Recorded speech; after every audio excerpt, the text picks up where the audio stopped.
보니까 대부분이 그 소프트웨어 개발하시는 분들이 많이 계신 것 같고요. 그런 강의로 초대된 것 같은데 갑자기 의사가 나타나서 이제 뭐 이런 얘기를 할 자격이 있을까? 그래서 조금 제 경력을 조금 설명을 좀 드릴게요. 저는 서울대병원에서 정신과 전문의를 했고요. 그 듀크 대학에서 그 MBA 공부를 했었고 삼성생명에서 잠깐 있었고 베인앤컴퍼니라고 그 경영 컨설팅 회사에서 한 2년 있었습니다. 그리고 지금은 병원 하고 있고요. 요 밑에 있는 게 이제 브레인메딕이라고 제가 그 또 일을 하고 있는 벤처 회사인데 한 장 더 다시 넘겨주세요. 다음 장. 예. 그 베인앤컴퍼니의 그 그룹들이 이제 저희 팀인데 다들 저기 그러니까 브레인메딕의 그 그룹이 저희 베인 출신들이에요. 제 후배들을 데려다가 이제 같이 일을 하고 있고 이 친구는 그 네오위즈에서 게임 개발하다가 이제 베인에 들어와서 또 한 5년 정도 일을. 베인이 어떤 회사인지는 아십니까? 들어보셨어요? 저기 맥킨지는 아시죠?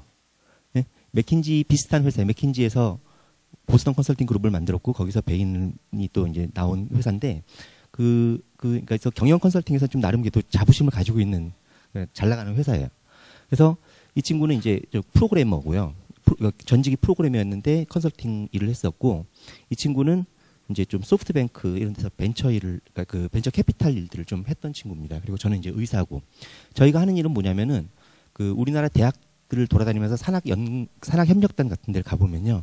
교수님들이 이제 전국 그러니까 국가 과제를 받아가지고 뭐 BK 그러니까 그런 과제 실컷 받아서 연구 쫙 하시고 논문을 내시는데 그 교수님들은 저희가 좀 쭉 만나서 뭐 얘기를 좀 해보면은 그렇게 연구를 내서 논문을 내시는 데는 관심이 높으신 것 같아요.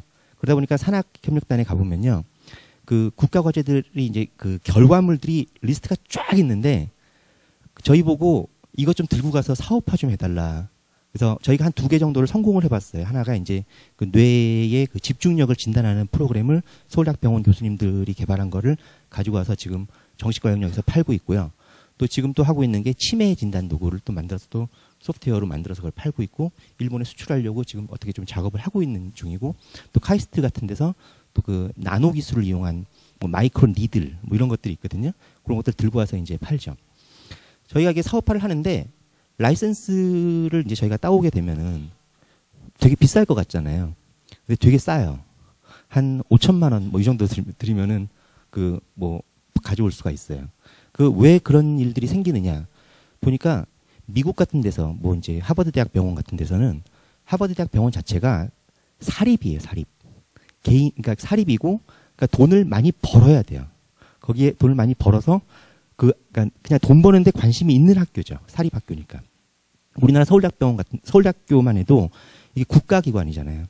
그러니까 돈을 막 벌겠다라는 막 이런 그 그리디한 어떤 그 돈에 대한 욕심들이 훨씬 떨어지고 산학협력단에서는 어떤 일이 생기냐면은 그냥 이 과제가 산적하게 남아있는데 정부 입장에서는 처음에 과제비를 줬을 때는 이거를 산업을 육성시키기 위해서 교수님들의 어떤 그 지적인 어떤 그런 거를 활용을 하고자 한 건데 논문 내고 교수님들은 끝. 그냥 쫙 깔려 있는 거죠. 그러니까 산단 입장에서는 이거를 몇 건을 사업화했는지가 KPI로 잡혀 있어요. 얼마를 팔았고 이 비즈니스가 얼마나 큰 가치가 있고 이런 데는 별로 관심이 없어요. 들고 오기가 쉬워요. 이게 이제 제가 볼 때는 자본주의가 덜 발달한 게 아닌가. 그러니까 좀 돈에 대한 인센티브가 산학협력단이건 대학교건 돈을 벌겠다는 욕심이 미국보다 훨씬 떨어지는 게 이런 문제를 만들지 않나 싶은데 저희 입장에서는 좋죠. 그래서 그런 일들을 쭉 하면서 제가 이제 그 어떤 의료와 기술과 우리 비즈니스와 이 세 개가 이제 엮이는 어떤 그러니까 융합을 얘기할 수 있는 경험이 좀 있지 않나 그런 생각을 좀 하게 되면서 오늘 얘기를 좀 풀어갈게요. 다음 장이요. 자, 다음 장이요. 의학 역사를 잠깐 좀 살펴보면요. 41년도에 페니실린이 나오면서 약을 통해서 사람한테 케미칼을 사람한테 집어넣어서 그 사람이 생명을 살리고 하는 일들이 어마어마하게 일어났고 이 페니실린이 41년도에 나와서 50년대 우리나라에 6.25 전쟁할 때 그때 페니실린 한 알을 얻으려면은 쌀 한 가마를 로 유통이 됐다는 얘기가 있어요. 그러니까 그 전에는 그냥 다치면 다 죽었죠. 그냥 감염돼가지고 이런 것들이 이제 어마어마한 그 의학의 그 혁명을 일으키죠. 뭐 클로로프로마진 같은 것들은 정신과 약인데 그 전에는 그냥 미친 사람이었어요. 그래서 병원에 집어넣고 쇠사슬로 묶어놓고 그런 사람들이 이 약 먹고 나니까 멀쩡하게 제 환자 중에서는 판사도 하시는 분도 있고요. 가정의학과 의사도 있어요. 정신과 옛날 같으면은 그냥 진짜 정신병원에 수용될 사람들이 어마어마한 혁명들이 일단 의학 영역에서 케미칼 쪽에서 일어났었고요. 그 다음에 그 또 못지않은 게 초음파, MRI 이쪽 부분 지금 최근에 나오는 거는 다빈치 같은 그 로봇 기술들 있죠. 그런 것들이 이제 더 어마어마하게 발전을 하는데 이 다들 발전하는 그들을 보면은 40년대부터예요. 요 전에만 해도 의학이 서양의학이나 동양의학이랑 비슷했어요. 그러니까 의사들은 이제 한의학을 되게 얕보는데 뭐냐면은 요 전만 해도 서양의학도 별로 그렇게 과학적인 게 아니라 그냥 뭐 경험상 옛날 같으면 뭐야 사람이 상처가 나면은 그거를 치료를 하는데 지금은 깨끗하게 소독을 해서 세균을 죽여야 된다고 생각을 하지만 옛날만 해도 그냥 뜨겁게 인두로 팍 지지고 그 기름 끓인 거를 거기다 한번 팍 부어주면은 그러면 낫는다 이렇게 생각을 했던 거죠. 그리고 고름이라는 게 우리도 옛날 우리 어릴 때 생각을 해보면 고약이라는 게 있었거든요. 고약이라는 건 뭐냐면 더 곰게 만드는 거예요. 더 곰게 사실 상처가 나면 깨끗하게 만들어야지 치료가 되는 건 세균이 없고 이제 치료가 되는 건데 옛날 사람들은 어떻게 생각하냐면은 고약 붙여서 좀 더 지저분하게 만들어서 고름이 한번 팍 터져야지 상처가 시원하게 낫는다 이렇게 생각을 한 거죠. 그죠? 그런 것들이 좀 그 개선이 되면서 그 과학적으로 통계적으로 어떤 실험을 통해서 의학이 발전하기 시작한 게 얼마 안 돼요. 얼마 안 되고 이 이후로 폭발적으로 지금 발전을 하고 있는 것 같고요. 다음 장이요. 그 다음 장이요. 우리나라 의료 수준이 지금 어느 정도인가 한번 생각해 보시면요. 로봇 수술 같은 것들, 이 로봇 수술이라는 게 뭐냐면은 그 현미경적인 수술을 해야 되는데 옛날에는 현미경을 보면서 자그만하게 치료를 하죠. 손 한번 살짝 떨어서 1mm 정도 칼이 빗나가면은 작살 나는 거죠. 그죠? 근데 그 로봇 수술이 나오면서 이게 그냥 그 장갑을 끼고 로봇 팔을 가지고 현미경을 보면서 한 1cm 정도를 이렇게 긁어도 저쪽에 그 로봇 팔은 1mm만 왔다 갔다 하는 거죠. 앰플리피케이션, 그러니까 그 진폭을 줄여가지고 정교한 수술을 할 수 있는 그런 것들이 발달이 된 건데 우리나라에서 로봇 수술을 처음에 나왔을 때 연대 교수 여자분이 이제 가장 그때 처음에 시작을 했는데 그리고 지금 또 로봇 수술을 하는 의사들을 보면은 보통 저희 또래들이거든요. 더 나이 많으신 분들은 여기 적응을 잘 못했고 지금 저희 또래들인데 어떤 사람들이냐 보면은 중고등학교 때 게임 많이 한 친구들. 그러다가 이제 그리고 그 의과대학 다니면서도 게임 중독, 뭐 스타크래프트 많이 한 애들. 그런 애들이 이런데 적응력이 훨씬 높아졌어요. 그래서 제법 많이 했어요. 우리나라가 게다가 또 하나는요. 미국 같으면 이게 이제 검증이 돼야지 하고 뭐 어떤 의학계에서 다 이렇게 컨센서스가 이루어져야지 하고 하는데 우리나라는 조금 과격해요. 그래서 일단 막 하고 봐요. 막 하고 보다 보니까 예를 들면은 성형수술도 이런 식으로 어마어마하게 양이 많은 나라도 참 드물고요. 애들 키 안 큰다고 성장 호르몬 막 맞춰가지고 키 크게 만드는 방법 나라도 사실 미국 애들은 보면은 우리나라 한국 의사들 미쳤다는 정도로 막 얘기를 하는 일들이 종종 있거든요. 근데 그게 저희 의과대학 다닐 때만 해도 의사가 지금 뭐 하는 거냐? 애들 뭐 그 난쟁이병이면은 그 성장 호르몬 줘서 고쳐야 되겠지만 멀쩡하게 크는데 키 작다고 그 미용을 목적으로 성장 호르몬 주는 게 진짜 말이 되느냐? 우리 학생 때 그런 얘기하면서 시중에 그런 거 하는 의사들 막 욕했는데 지금 보니까요. 그렇게 많이 하니까 케이스가 많아지니까 한 20년 지나고 나서 보니까 세계 최고의 성장 호르몬 그 경험을 가지고 있어요. 그리고 지금은 외국에서 그걸 따라하기 시작을 했고요. 그런 것 중에 하나가 로봇 수술인 것 같아요. 그래서 한국형 수술법이 전 세계 교과서로 막 출판이 되고, 예? 또 뭐 있더라?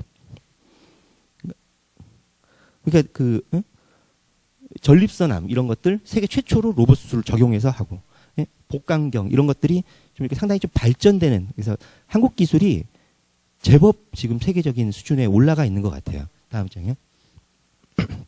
다음 장이요. 이게 이제 스텐트라는 건데요. 심장에 이제 그 심장의 혈관이 이렇게 이제 막히는 거죠. 이렇게 막히면은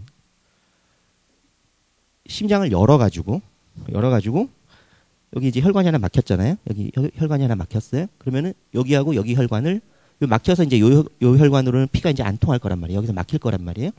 여기하고 여기를 바이패스로 이렇게 이어주는 거예요. 여기 이제 옐친 대통령이 이 수술을 하고 살아나셨죠. 근데 이렇게 하려면 어떻게 하냐면은 열어야죠. 심장을 열어서 심장 수술을 해야 돼. 개심술을 해야 되는 거죠. 그죠? 그래서 이렇게 열어가지고 수술하는 거예요. 캐비지라 그래요. 이걸 개심술. 원래 이 수술을 많이 했죠.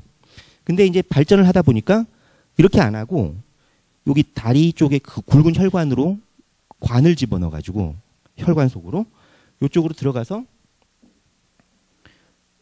요쪽으로 이렇게 들어가서 여기까지 들어간 다음에 풍선을 그 풍선을 이렇게 쫙 벌려줘가지고 이 막힌 거를 뚫어주는 그런 것들이 이제 스텐트라 그래요. 이거 훨씬 어려운 기술이에요. 훨씬 어려운 기술이고 그럴 거 아니겠어요. 열지 않고 혈관을 타고 들어가가지고 철사를 집어넣어서 풍선을 넣어가지고 막힌 걸 풀어주니까. 그죠? 어려운 기술이겠죠. 미국 같으면요.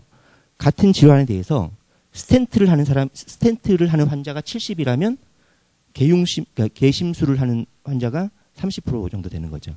우리나라는 이게 90%예요. 미국 애들이 보면 미쳤다 그래요. 근데 훨씬 안전할 거 아니에요. 열지 않았으니까. 수술을 안 받아도 되니까. 그죠? 이런 것들, 이런 어떤 손기술들이나 이런 게 대단히 발달한 상황이고요. 옛날에 그 누구야? 그 황우석 박사가 뭐 사기꾼이라고 많이들 생각을 하시겠지만 뭐 몇 가지 논문은 좀 사기를 좀 치신 것도 있는지는 모르겠지만 그런 그 스템셀 같은 것들이 발전을 하게 되는 것도 이런 손기술들 그리고 그 과감하게 시도하는 그리고 경험이 많은 그런 것들이 우리나라 의료를 발전을 많이 시켜놨다는 생각이 들어요. 다음 장. 실제로 의사들 한국 사람들 하는 얘기가 스티브 잡스가 한국에서 치료받았으면 살아있을 거다. 왜냐하면 이 사람이 최도세포 신경뇌분비 종양이라는 건데요. 우리나라 사람들은 일단 암이 있으면요. 일단 과감하게 잘라내요. 잘라서 쳐내요. 찜찜하잖아요. 그죠? 네. 근데 미국 같으면은 이게 검증이 돼 있느냐 안 되느니 뭐 이래서 어떤 것이 가장 하다 보니까 질질 끌게 되고 그래서 지금 살아계셨으면 아마 지금쯤 훨씬 더 우리 또 장난감들 많이 만들었을 텐데 저도 지금 세상에 사는 지금 세상에 제가 태어나서 살아가는 게 참 이렇게 행복한 것 같아요. 왜냐하면 5년 후에 또 뭐가 나올까라는 어떤 그 기대감이 항상 있고 그게 또 현실감이 또 오잖아요. 그죠? 스티브 잡스가 참 그런 세상을 만든 것 같은데 다음 장이요. 그래서 한국 의학을 보면은 일단 임상 자체, 그러니까 어떤 그 환자들한테 치료하는 기술은 거의 세계적인 수준에 올라가 있는 것 같고요. 근데 아직까지 그 새로운 어떤 그 미국 애들이 아직 안 하고 시도 안 한 것들을 우리가 먼저 시도하는 거는 아직까지 좀 아주 좀 일천한 상황인 것 같고 이 단계를 이제 뛰어넘어야 되는 상황인 것 같은데 다음 장이요. 근데 뭐냐면 우리나라 정부 입장에서도요. 정부분이 여기 계신지 잘 모르겠는데 제가 볼 때 김대중 대통령 직후에 김대중 대통령 때 제가 의과대학교 한 4년 정도 됐었거든요. 그때 이제 많은 애들이 제 동기들 경영학과 동기 애들이 아무도 취직을 못했어요. 그때 IMF가 오면서 서울대 경영학과 졸업한 애들이 정말 취직을 하나도 못했어요. 그래서 다 대학원 가기도 하고 아니면은 걔네들이 취직이 안 되니까 나와서 벤처를 했죠. 예. 그때 그 이후에 벤처 붐이 쫙 일어나고 하는 게 그러면서 우리나라가 좀 이렇게 벤처나 어떤 이런 데서 이렇게 IT나 이런 것들이 쫙 발전이 된 게 저는 김대중 대통령 직후라고 생각이 드는데 그래서 김대중 대통령, 노무현 대통령 그 한 10년 동안에 그 어떤 바이오, IT 뭐 이런 데다가 그 정부에서 투자한 돈은 어마어마한 것 같아요. 어마어마한 것 같고 그게 이제 제가 옛날에 그 MST라는 제약회사에 있으면서 한국의 바이오 벤처들을 돌아다니면서 저는 이제 외국계 제약회사에 있었던 사람인데 외국계 제약회사에다가 입장에서 우리나라 바이오 벤처들의 어떤 그 프로덕트를 라이센싱을 하기 위해서 돌아다니는 사냥꾼 역할 그런 걸 사이언스 앰베서더라고 그러거든요. 그런 역할을 하면서 돌아다녀 보면요. 기술이 되게 많아요. 뭐 많고요. 이스라엘이나 일본, 인도 이런 데가 이제 성공적으로 이제 그런 것들을 라이센싱을 하는데 우리나라도 거기에 못지않게 기술들이 많고 후보물질들이 많아서 뭐 될 것 같다 싶었는데 그게 2008년이거든요. 지금 벌써 한 6년 지났는데 아직까지 성공 사례가 없어요. 그러니까 그때 돌아다닐 때만 해도 참 많았어요. 근데 왜 아직까지 이게 히트를 못 칠까? 그게 이제 그러니까 우리나라의 의료기술도 이렇게 발달돼 있고 정부에서도 엄청나게 지원을 하고 투자를 하고 하는데 이게 왜 어떤 우리나라에서는 그런 어떤 어떤 히트 상품들이 안 나올까? 이제 이런 고민들을 좀 하게 됐는데 그러면서 이제 그 현장에서 좀 느꼈던 거는 뭐냐면요. 이 기술은 뭐냐면은 복강경이 뭔지 아세요? 옛날에는 배에 무슨 그러니까 거기 맹장염이 있다든지 뭐 어떤 종양이 있으면요. 배를 이만큼 이렇게 쭉 잘라가지고 수술을 했죠. 그러면은 수술 부위가 한 10cm, 20cm 이렇게 길게 잘라졌죠. 그죠? 그래서 깡패들 같은 경우에도 내가 왕년에 뭐 이러면서 딱 한번 흉터 보여주면은 와, 저 사람한테 쫄고 흉터가 이만큼 이렇게 생긴 거죠. 근데 요즘 그렇게 수술을 해놔도요. 의사들이 그렇게 환자들한테 그렇게 수술을 해놔도 환자들이 아이고 목숨 살려주셔서 감사합니다 그랬죠. 근데 요즘은요. 목숨 살려놔도요. 왜 내 배에다 흉터 만들었냐고 또 소송이 들어오는 시대죠. 지금 복강경 수술이 점점 수술의 그 많은 분야를 차지하고 있어요. 복강경이라는 건 뭐냐면은 수술을 할 때 이렇게 북제해서 하는 게 아니라 배꼽 부위에 한 1, 2cm 정도 구멍 뚫어가지고 거기다가 관 집어넣고 내시경 집어넣고 그 집게 같은 거 집어넣어가지고 그 구멍에서 그 내시경 집어넣고 카메라 보면서 수술을 하는 방법이 복강경이에요. 그 복강경을 하면 이제 이런 화면들이 보이죠. 화면을 보면서 수술을 하는데 이 복강경 수술을 하다 보면은 그 카메라 렌즈에 김이 자꾸 서려요. 그럴 거 아니겠어요, 그죠? 포깅이 생긴다고요. 그러면 의사들이 수술하다가 말고 그 렌즈를 그 옆에 그 환자 복벽이나 이런 데다 옆에 간이나 이런 데다 씩씩 닦아놓고 또 수술하겠죠. 되게 짜증스러워요. 거기다가 그러다가 또 수술하는데 뭐 또 피 하는 거 푹 튀면은 렌즈에 또 피 튀면 또 하시하고 또 빼가지고 또 닦고 다시 또 집어넣어서 또 수술을 하겠죠, 그죠? 근데 찾아보니까 안개 낀 날 과속을 하면요. 이 과속 카메라가 그 자동차 번호를 깨끗하게 찍어내요. 이거 어떻게 찍을까? 눈으로는 안 보이는데.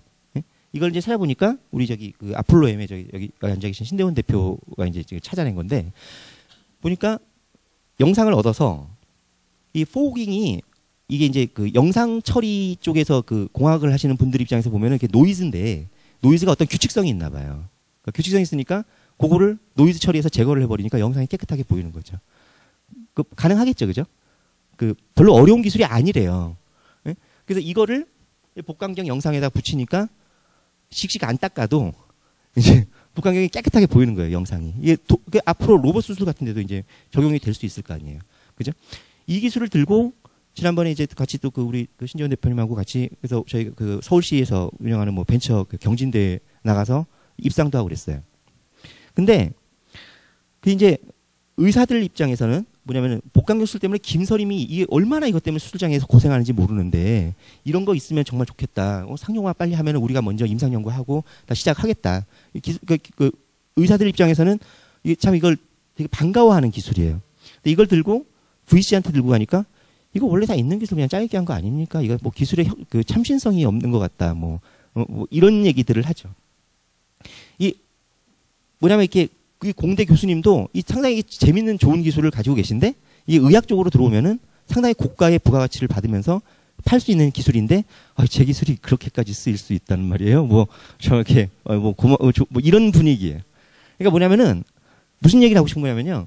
이 공학과 이 의료 현장과가 조금만 커뮤니케이션만 좀 되면 참 뭐 좋은 게 많을 것 같다라는 생각이 들잖아요. 그죠? 다음 장에. 이건 또 뭐냐면은 옛날에 CT는 이렇게 CT가 이렇게 잘라서 이거 보는 거 아시죠? 그죠? 이렇게 잘라서 본단 말이에요. 옛날에는 CT를 이렇게 1cm 간격으로 잘랐어요. 이게. 근데 이게 우리 학생 때만 해도 이제 이런 게 CT였죠. 그런데 지금은 어떻게 되냐면요. 0.3cm 간격으로 잘라요. 뭐 레졸루션이 뭐 계속 발달을 하니까 지금은 이렇게 선명하게 훨씬 더 보이죠. 이 당시에 그래서 CT가 1cm 간격으로 자르니까 어떻게 되냐면은 중간에 이제 노듈이라고 해서 결절이 하나가 이만한 게 있어. 암이든지 뭐든지 하나 있을 거 아니야. 암인지 아닌지는 잘 모르겠지만 뭐 석회의 질이든지 있을 거란 말이에요. 그러면은 요게 요 사이에 이렇게 딱 걸려 들어가면은 CT를 찍었는데도 못 찾겠죠. 그죠? 1cm가 그래도 평균적으로 1cm 정도가 돼줘야 결절이 CT에서 걸려지는 거죠. 너무 작은 거는 안 보이겠죠. 그죠? 그렇겠죠. 근데 지금은 0.3cm짜리 결절, 0.2cm 결절도 막 찾아내는 거죠. 찾아냈어요. 그래서 되게 좋은 기술 같잖아요. 그죠? 좋은 기술 같은데, 이게 찾았단 말이에요, 결절이. 어떻게 할 거예요, 그 다음에? 옛날에 적어도 1cm 정도 되면요, 이거 암일 확률이 높아요. 근데 0.3cm면요, 암일 확률이 한 30% 정도 된다고 칩시다. 근데 폐 속에 있어요. 그 다음에 뭐 해야 되면 조직 검사를 해야 되거든요. 바늘로 뚫어가지고 폐를 뚫고 들어가서 그 결절을 따가지고 세포를 뜯어내서 현미경으로 보고 진짜 암이구나 하고 수술 들어가자 말자를 결정을 해야 되는데 이게 이제 너무 많이 찾아버리니까 70%는 이 사람들이 암이 아니고 괜히 그러니까 이게 그 바늘 찔러가지고 폐에게 딱 해서 세포를 뜯어냈다면 되게 위험한 시술인데 그거를 하고 나서 축하드립니다. 암 아닙니다. 괜히 한 거죠. 그죠? 그 70%에 되는 사람. 그러다 보면은 그 중간에 바늘로 찌를 때 그 부작용들이 막 있다고. 혈관 뚫어가지고 할 수도 있고, 폐에도 그 허파에다 바람 들어가는 거죠. 그러니까 폐에다가 구멍 뚫어가지고 허파 새기 시작하면은 그 기흉 같은 것들이 생기고 위험한 일들이 생기는 거죠. 근데 찾았단 말이에요. 찾았는데 환자 입장에서는 검사 안 하기도 그렇고 하기도 그렇고 상당히 애매해지는 거죠. 무슨 얘기냐면요. 의료가 너무 과하게 발전을 하게 됐을 때 오히려 역효과가 나기가 쉽다는 얘기예요. 그럼 뭐하고 비슷하냐면 자동차가 요새 뭐 300km, 400km까지 달리지만 우리 고속도로에서는 100km 이상 못 달리잖아요. 그죠? 스마트폰 기술도 어마어마하게 발달했지만 그 중에 실제로 저도 상당히 많이 스마트폰을 상당히 증용하면서 쓰는 사람이지만 거기 있는 기술 중에 20%를 못 쓰고 있잖아요. 그죠? 오버슈팅을 해버리는 그런 현상들이 생기는 거죠. 다음 장 보여드릴게요. 갑상선암이 2001년도에 우리나라에 10,000건이었는데 지금 40,000건 가까이 되고 있어요. 이거 왜 이런지 아세요? 건강진단하니까. 건강진단에서. 건진이 발달해서 그래요. 건진의 그 프로그램들이 발달을. 그러니까 뭐냐면은 모르고 지나갔던 것들이 다 찾아지는데 이걸 찾아서 어떻게 하겠냐는 거죠. 이 사람들을 99%는 그냥 안 죽고 그냥 놔둬도 진행도 안 하고 그런 거지만 그래서 0.2%는 치명적이기 때문에 안 떼낼 수가 없는 거예요. 그러다 보니까 의료비가 엄청나게 올라가는 거죠.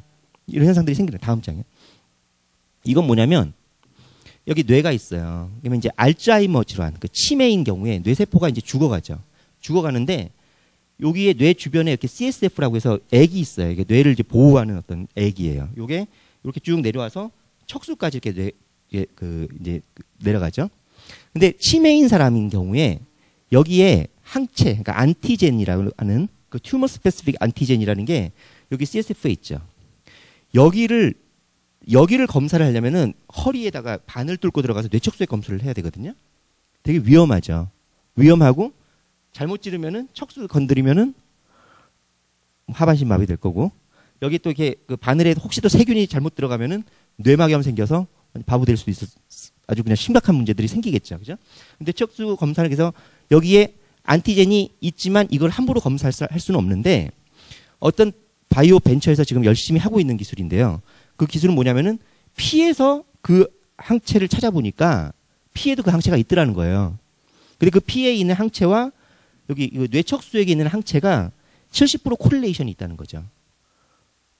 그러면 피 검사만 하면은 치매 조기에 진단을 할 수가 있고요. 상당히 조기에 진단을 할 수 있으면은 이 사람이 본격적인 치매로 들어갈 때까지 한 5년 정도는 늦출 수가 있거든요. 치매에 5년 늦게 걸리는 건 대단한 얘기예요. 여러분들 젊으신 분들이라서요. 여러분들한테 제가 75세까지 살래요? 80세까지 살래요? 그러면은 비슷할 것 같죠. 그죠? 그죠? 75세나 80세나 그냥 그때 뭐 다 어차피 늙었는데 뭐 그렇게 느끼잖아요. 72세 할아버지한테 한번 물어보세요. 75세까지 사실래요? 80세까지 사실래요? 완전히 전 재산 팔아서 80까지 살고 싶어 하세요. 이게 다른 얘기예요. 그죠? 그래서 치매를 5년 늦춘다는 얘기는요. 그 대단한 의학의 혁신이에요. 혁명이고. 근데 이분들을 피 검사를 하면 이제 그러면은 조기 치매를 진단할 수 있을 것 같다. 70% 확률로. 와, 괜찮다 그러잖아요. 근데 이걸 의사들한테 들고 와서 물어보면요. 이거는 안 쓸 것 같다는 얘기를 해요. 그러니까 그 벤처 캐피탈 같은 데서는 이런 데 투자를 한다고요. 근데 의사들 입장에서 보면은 쉽지 않아요. 왜냐하면은 이 검사를 해서 나왔어요. 예? 양성이 나왔어요. 그죠? 나왔는데 그 다음엔 뭘 해야 되냐면은 뇌척수 검사 이걸 해야 돼요. 그래서 그러니까 모든 사람을 뇌척수 검사는 안 하지만 여기서 양성 나온 사람은 하겠죠. 그죠? 하게 됐을 때 30%는 꽝 괜히 한 거죠. 그죠? 근데 그 30%인 괜히 하는 사람들을 감수하고라도 검사를 할 만큼 그렇게 대단한 거냐? 그러기에는 이 검사 자체가 너무너무 위험한 검사인 거죠. 그러니까 진짜 무슨 얘기 아시겠어요? 그러니까 95% 이상 정도는 돼야지 이런 거는 그 상업화가 되기가 쉬운 거죠. 그래서 무슨 얘기냐면 이런 많은 기술들이 보면은 그러니까 그 공학자 입장에서 벤처 캐피탈리스트 입장에서 의사 입장에서 얘기가 완전히 다르게 돌아가는 것들이 많은 거죠. 커뮤니케이션이 되게 중요하다는 얘기예요. 그래서 이 기술은 지금도 막 진행을 열심히 개발하시고 계시는 분들이 계셔서 제가 함부로 뭐라고 얘기하긴 좀 그런데 그러니까 저희 눈으로 볼 때는 저거 나중에 꽉 날 텐데 하는 생각이 드는 거죠. 다음 장이요. 그 다음에 또 의료 시장의 특성이 뭐냐면요. 삼성이라는 데가 이제 삼성이라는 데 참 위대한 회사인 것 같아요. 정말 자랑스러운 회사고 제가 MBA 할 때만 해도 그때가 이제 2003년 4년 때였는데 그때 삼성 케이스가 나왔어요. 우리 하버드 비즈니스 케이스 거기서 삼성 케이스를 다뤄요. 그러면 우린 너무너무 자랑스러웠어요. 자랑스러웠고 삼성 그러면 일본 다른 나라 애들이 이거 일본 회사 아니었냐? 한국 회사였냐? 뭐 이런 식으로 물어볼 정도의 어떤 그런 회사였죠. 근데 지금은 거의 진짜 애플하고 이게 뭐 완전히 경쟁을 하고 있는 수준의 아주 대단한 회사가 됐는데요. 이 삼성이라는 데를 가만히 보면요. 최소한 5조 이상의 시장이 아니면 안 들어가는 그런 어떤 철학을 가지고 일을 하죠. 그래서 굵직굵직한 거에 뛰어들잖아요. 그죠? 파나소닉은 보면요. 별거 다 만들어요. 진짜. 이거 아세요? 이거 박인비가 나와서 여기 안장 위에 앉아가지고 이렇게 하면은 허리 힘이 좋아지면서 골프할 때 거리가 더 많이 난다고 요새 골프 채널 보면 광고 많이 하고요. 이런 아니면 여기 털 뽑는 거, 이게 겨드랑 털 뽑는 거 있잖아요. 이런 것도 그러니까 일본 여행 갔다 오시면 거기 면세점에 가면은 파나소닉 기기들 되게 많아요. 얘네들은요, 그냥 돈 되는 건 다 해요. 돈 되는 건 잡다하게 했죠. 그래서 지금 우리가 생각해 보면은 이 전략이 별로였던 것 같고, 이쪽 전략이 훌륭했던 것 같잖아요. 그죠? 근데 제가 얘기하고 싶은 거는요. 다빈치라고 로봇 수술이 있어요. 다빈치라는 로봇 수술이 지금 이제 어마어마한 의료에서 혁명을 일으키는 기술이죠. 그리고 그게 2016년에 특허가 끝나요. 그럼 아마 이제 제네릭들, 이제는 다빈치의 어떤 독자적인 독점 모델이 아니라 5만 애들이 뛰어들어가지고 더 좋은 기술들을 개발해서 어마어마한 시장을 만들 거예요. 그렇게 만든 시장이 얼마짜리냐 보니까 5천억에서 1조짜리. 의료라는 데가 그래요. 왜냐면은 이게 이렇게 테레비, 스마트폰처럼 개개인 모든 사람에게 파는 게 아니잖아요. 의사들, 어떤 병원들, 이게, 다빈치 수술 같은 거는 우리나라의 종합병원들에 다 팔면은, 한 대씩 다 팔면 끝날 거 아니에요. 그죠? 그러니까 그런 어떤 시장이거든요. 그러니까 의료 시장이라는 데가 이렇게 큰 규모의 어떤 뭘 만들어내기가 좀처럼 쉽지가 않은 그런 시장이라는 게 의료의 특성이고, 그러다 보니까 삼성 같은 데서도 의료 쪽을 하려면은 사내 벤처를 많이 만들어서 작은 규모의 어떤 회사들을 만들어내는 게 오히려 맞는 방법이 아닐까. 그런 생각들을 하게 되는 거죠. 다음 장이요. 요거 또한 이제 의사들 입장에서 보면요. 어떤 면이 있냐면 우리가 이제 의사들 찾아가서 이제 막 이런 거 기술 이런 거 좀 하면 좋지 않겠습니까? 그러면 뭐라 그러냐면요. 글쎄 물론 좋긴 할 것 같은데 지금 뭐 어차피 숙달돼서 다 되는데 그거 없어도 굳이 되지 않을까? 무슨 얘기냐면 레지던트 때 처음에 할 때 막 그 기술을 익힐 때는 너무너무 고생을 했지만 그게 한 10년 정도를 하다 보니까 대단한 숙련된 전문가가 돼 있으세요. 그러니까 굳이 그거 없어도 될 것 같지 않냐. 이런 얘기들을 참 많이 하고 또 이 사람들 입장에서는 이 기술을 자기가 손기술로 이렇게 노하우를 한 10년 동안 이렇게 터득을 해서 만들어 놓은 기술을 어떤 기술이 나와서 너무 쉽게 만들어 버리면 자기 몸값이 떨어질 거 아니에요. 그러니까 오히려 좀 그래서 이런 기술들을 들고 가서 물어봤을 때 네거티브하게 하는 얘기들, 의사들이 네거티브하게 얘기한다고 해서 아닌가 벼고 돌아올 게 아니라는 거죠. 그러니까 이 사람들 입장에서는 이런 인센티브가 있기 때문에 부정적으로 얘기하기가 쉬운 거죠. 또 뭐냐면은 이런 분들도 있어요. 이분도 제가 상당히 좀 아이디어도 많으시고 참 훌륭하신 분이신데 재밌는 아이디어들이 되게 많아요. 그래서 의료 정보를 어떻게 만드는 어떤 그런 시스템을 갖고 계신 건데 그분이 그냥 툭 던진 얘기를 우리 이제 베인 출신들의 컨설턴트 애들이 딱 생각을 해보니까 저거 비즈니스 감으로 괜찮은 것 같아요. 나중에 구글 들어가서 팔면 좋을 것 같아요. 그래서 그 사업 모델을 이렇게 만들어가 들고 갔어요. 그래서 막 설득을 했어요. 근데 그분이 내 기술이 그렇게 좋은 거야? 그럼 한번 해보자. 그래가지고 실컷 진행을 했더니 나중에 얘기하시는 게 내 기술 들고 가려면 한 300억 원을 내놓고 들고 가라. 이런 얘기를 하세요. 무슨 얘기냐면요. 교수님들이 조금 순진하신 면들이 좀 있어요. 의사 선생님들을 보면은. 그래서 어떤 이제 그러니까 뭐 우리 같은 사람들이 붙어가지고 자기 기술 하나 이렇게 개발을 하자고 이렇게 얘기를 하면은 약간 내가 진짜 돈을 버는가 보다 붕 뜨세요. 그럴 거 아니에요. 그죠? 붕 뜨고 벤처 하는 애들이 나한테 찾아와서 맨날 내 기술 달라 그래. 뭐 주변에다 얘기를 한다고요. 주변에다 얘기를 하기 시작을 하면 주변에 또 많은 사람들이 야야야 그런 거 벤처에다가 주지 말고 걔들이 뭐 오죽하겠냐 뭘 하겠냐 KT에 내가 팔아줄게 뭐 SKT에 팔아줄게 나한테 맡겨 이러면서 그 정도면 너는 한 300억은 받을 수 있는 거야. 그걸 왜 그렇게 조그마한 애들한테 자꾸 팔아 이런 분위기로 초를 쳐요. 이제 그래서 제가 이걸 딱 보면서 아유 좀 더 고생 좀 하세요. 그러고는 좀 알겠어요 그렇게 하세요. 나왔죠. 물러왔죠. 한 2년 후에 다시 가보면요 그대로 있어요. 그때 가서 좀 이제 힘 좀 뺀 다음에 다시 합시다 해서 갈 수도 있는 분위기죠.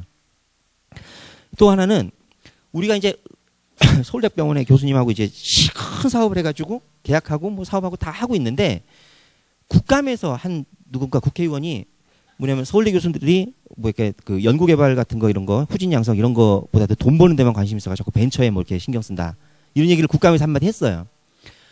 그랬더니 계약이고 뭐고 다 없고 일단 다 접어 무조건 접어 막 접어란 말이야 신경질을 팍팍 내시는 거예요. 그래서 한 3개월 사업 쉬었어요. 쉬다가 다시 이제 조용히 이제 좀 조용해지니까 다시 했는데 이것도 뭐냐면은 이게 이런 얘기들이 왜 생기냐면요. 그러니까 이게 그 우리나라 분위기인 것 같아요. 그러니까 하버드만 해도 스탠포드만 해도 교수님이 하다가 벤처를 하나 같이 운영을 해도 되고 그리고 그래서 돈을 안에 수천억을 이렇게 벌었어. 그럼 그 사람 스타가 되거든요.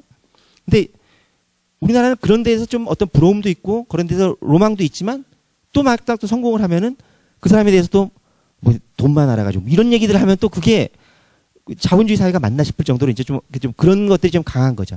이런 얘기들이 이제 제가 볼 때 왜 나오냐면 성공 사례가 없어서 그래요. 그러니까 처음부터 시작을 해서 작게 어떻게 벤처하고 시작을 해서 그게 이제 좀 잘 되고 그게 이제 어떤 스타의 어떤 뭐 하나 나와야 되는 거죠. 그 기술이 안 나오니까 이제 여러 가지 다들 이렇게 앰비밸런트하고 이제 조심조심해지는 그런 현상이 좀 생기는 거고 다음 장에 이제 이쪽도 보면은 공학 하시는 분들은 보면은 공학 하시는 분들도 자기 기술이 이제 그 의학 쪽에 쓰이면은 어마어마한 그 밸류가 있을 수도 있는데 미처 모르시는 부분도 있고요. 또 하나는요. 그러니까 그 좀 이렇게 그 제 느낌은 당장에 돈 되고 당장에 쉽게 돈 되고 요런 거보다도 나는 게도 좀 이렇게 좀 이상적인 게 되게 많은 거죠. 그래서 VC들을 그러니까 이런 의료나 이렇게 IT나 이런 것들이 융합된 이런 부분들을 VC한테 들고 갔을 때는 그 어떤 그 쉽게 투자되는 게 아니라 한 1년 정도를 그 사람한테 계속해서 가서 교육을 시켜줘야 돼. 그 사람들한테 이 시장에 대해서. 그러니까 VC들이 쉽게 생각하는 데가 뭐냐면 엽기 떡볶이 같은 거. 아세요? 여기도 제가 상당히 좋은 투자를 받았어요. 또 VC가 또 쉽게 투자하는 곳이 영화 이런 데.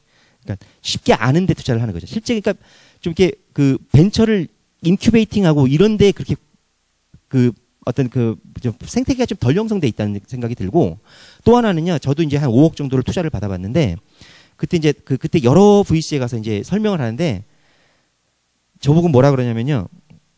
5년 안에 상장이 되지 않을 경우에 5년 안에 상장이 안 되면 원금하고 5% 정도의 이자를 계산해서 그거를 이제 돌려줘야 되는데 그걸 돌려주기 위해서 제 집을 담보로 잡히래요. 저는 그래도 의사고 어디 그래서 은행 가서 이렇게 닥터론이라는 걸 내면 한 4% 5%의 이자 융자 낼 수 있거든요. 내가 이거 왜 해요? 그죠? 이 무슨 얘기냐면 VC가 이게 그 뭐냐면 그 주식으로 투자를 하면서도 이거 무슨 사채업자 같은 그러니까 뭐 이런 것들이 그러니까 상당히 그래서 우리나라 VC들이 아직까지 보면은 좀 이제 그러니까 그 어떤 좀 충분히 연결지 못했다는 생각이 많이 들어요. 그래서 그 소셜 네트워크란 영화를 그때 한참 그 페이스북이란 영화를 했었잖아요. 그 페이스북의 그 창업자 영화를 할 때 보면은 그 영화에서 그 VC가 붙어가지고 주커버그한테 이제 막 설명을 해서 그 옆에 그동안 같이 사업했던 동업자들을 배신을 때리면서 이게 쳐내잖아요. 그죠? 근데 그 쳐내는 과정들이 그 배신 당한 사람 입장에서 보면 이제 쳐내는 과정이고 참 이렇게 배신당한 과정인데 벤처를 하는 사람 입장에서 보면 어떤 느낌이 드냐면요. 벤처를 처음에 시작을 하고 처음에 돈이 없으니까 엔젤 투자를 여러 군데 받아요. 여러 군데 받는데 여러 군데를 받고 그게 퍼스트 라운드, 세컨드 라운드, 서드 라운드 이렇게 해서 몇 번 이상 투자를 받게 되면은 처음에 엔젤에다가 너무 많이 우리가 그 지분을 준 것 자체가 엄청나게 나중에 투자를 받기 어려워지는 상황으로 만들어지거든요. 그런 상황에서 중간에 누군가가 한 명이 그 VC 그 페이스북 영화에 나왔던 그 사람 그 VC는 뭐냐면은 그게 미래 상장되기 전까지 이 2차 투자, 3차 투자, 4차 투자가 눈에 보이는 거죠, 쭉. 보이니까 지금 너 옆에 있는 동업자들을 이 지분을 그대로 유지해 주는 상태에서는 저기까지 가면 힘들다라는 걸 아니까 쳐주는 거죠. 그래서 저는 그 영화를 보면서 되게 부러웠어요. 이게 저런 어떤 그 벤처를 앞으로 키워주는 그 가이드를 해줄 수 있는 VC가 좀 만났으면 좋겠다. 근데 그런 VC가 아직까지 못 만나본 것 같아요. 다음 장에 좀 넘깁시다. 이게 이제 그래서 저 그 해외 쪽에서 보면서 저희가 느끼는 거는 칠드런스 보스턴 호스피탈이겠죠. 뭐 세계에서 어린이 병원으로는 세계에서 가장 큰 병원인데 여기서도 병원 자체에 우리나라 산학협력단 같은 거죠. 기술을 라이센싱 아웃을 하는 그 전담팀이 있는 거죠. 예? 그 MGH가 하버드 대학 병원이거든요. 여기서도 그러니까 23명 정도의 스페셜리스트가 있는 거죠. 우리가 서울대학병원이나 카이스트나 이런 데 가서 산학협력단을 만나면요. 좀 약간 이제 공무원 비슷한 아저씨들 한 3분이 과장님들 이렇게 다 앉아 계신데 그러니까 전문성이나 이런 것도 아니고 예? 그런 분들인데 여기는 보면 이렇게 JD, MBA, 뭐 의사들 이런 사람들이 쭉 붙어가지고 이것만 전담으로 하는 사람들이 있는 거죠. 다음 장에. 여기에 보스턴 지역의 한 특허 사무소 같은 데가 보면은 그러니까 이런 라이선싱 하는 사람들을 보면은 저기 다 이런 사람들을 이런 전문가들의 집단들이 있는 거죠. 다음 장에. 여기도 벤처 캐피탈 같은 데서 보면은 의사들만 뭐 이렇게 이제 가지고 있는 거죠. 다들 좋은 학교들이에요. 그러니까 이런 어떤 VC 자체가 그러니까 우리가 이제 왜 이런 걸 보면서 부럽다 싶으냐면요. 이게 이제 우리가 VC를 착 찾아가서 설명을 하려면은 엽기 떡볶이 이런 건 설명하기 좋잖아요. 그죠? 근데 우리 아이템들을 교수님들하고 이렇게 기술 갖고 오고 뭐 이래가지고 그걸 그 사람한테 설명을 할 때 처음에 한 10분 이렇게 설명을 하다 보면은 이 사람 설명 어떻게 시키지? 하는 생각이 확 들어요. 그러니까 깝깝한 거죠. 그런 상황에서 설명을 시작을 해야 되는 거죠. 그러니까 전문가 집단이 어떤 이 융합을 하는 포인트에 너무 적다라는 생각이 들어요. 너무 없다라는 생각이 아직까지는 들고요. 다음 장이요. 다음 장. 그래서 이제 우리 신재원 대표님이 이제 하고 있는 회사를 잠깐 설명을 해드리면, 그러니까 이제 그러니까 의사들, 변리사 그룹을 이렇게 좀 묶어놓고요. 그죠? 그 다음에 저같이 또 그러니까 벤처에 사업화하는 사람들, 그래서 장사를 할 줄 아는 사람들을 또 묶이고, 의사 그룹을 또 묶고, 그래서 계속해서 세미나를 열어줘요.